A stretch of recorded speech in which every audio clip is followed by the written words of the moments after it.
সবাইকে রাধে রাধে বন্ধুরা। গোপালের রান্নাঘরে কী কী রান্না আছে তোমাদের সাথে শেয়ার করি, কেউ স্কিপ করো না, সবাই পুরো দেখতে থাকো, সঙ্গে থাকো। অবশ্যই লাইক কমেন্ট শেয়ার, চ্যানেলটাকে সাবস্ক্রাইব করো।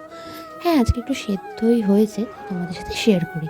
তো এখানে সবার প্রথমেই রয়েছে ভাত, তার সাথেই রয়েছে পাশে হচ্ছে সেদ্ধ। সেটা কী কী সেদ্ধ আছে, রয়েছে আলু সেদ্ধ, আর রয়েছে মসুর ডাল সেদ্ধ, যেটা হচ্ছে একদম কাঁচা পেঁয়াজ দিয়ে মাখা রয়েছে।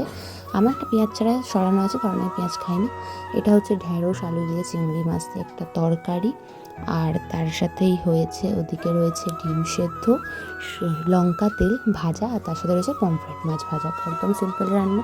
তোমাদের কোনো কিছু জানার থাকলে অবশ্যই জানিয়ে দেবো। তোমরাও সেদ্ধ কালকে করতেই পারো, এমন কোনো ব্যাপার না। সেদ্ধ খেতে কার না ভালো লাগে, সবারই ভালো লাগে। আর ঢ্যাঁড়স আলু চিংড়ি মাছের রেসিপি লাগলে কোনো জানার হলে জানিও। আজকের মতো রাধে রাধে বন্ধু।